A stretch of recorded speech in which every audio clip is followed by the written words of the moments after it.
Hello friends, mutton கறி தோசை எப்படி பண்ணுறதுன்னு பார்க்கலாம். 2 பெரிய வெங்காயத்தை பொடி பொடியாக நறுக்கி எண்ணெயில் போட்டு நல்லா ஃப்ரை பண்ணிக்கலாம். கொத்தி வாங்கிட்டு வந்த மட்டனை அது கூட போட்டு நல்லா எண்ணெயில் வதக்கி எடுத்துக்கலாம். கூட 2 ஸ்பூன் இஞ்சி பூண்டு பேஸ்ட்டு, அதுக்கடுத்து 1 ஸ்பூன் மஞ்சப்பொடி, தேவையான அளவுக்கு உப்பு, 1 ஸ்பூன் மிளகாப்பொடி, 1 ஸ்பூன் மல்லிப்பொடி, இதெல்லாம் சேர்த்து நல்லா எண்ணெயில் இதை வதக்கி விட்டுக்கலாம்.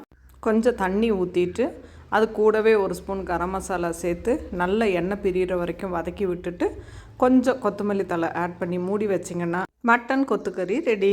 அப்படியே தோசைக்கல் எடுத்து அடுப்பில் வச்சு நல்லா சூடானதும் 2 கரண்டி தோசை மாவு எடுத்து நல்லா மெலிசாக தோசையை முருக விட்டு அப்படியே ரவுண்ட் பண்ணிவிட்டு கூடவே நம்ம வதக்கி வச்சுருக்கிற கொத்துக்கறி எடுத்து ஒரு சைடில் நல்லா பரப்பி விட்டுட்டு அடுத்த பக்கத்தில் ஒரு முட்டையை அடித்து ஊற்றி விட்டுட்டு நல்லா எண்ணெயை ஊற்றி தோசையை நல்லா முருக விட்டு அப்படியே ஸ்டஃபிங் மாதிரி பண்ணி தோசையை திருப்பி எடுத்து வச்சோம்னா செம்ம டேஸ்டான மட்டன் கறி தோசை ரெடி.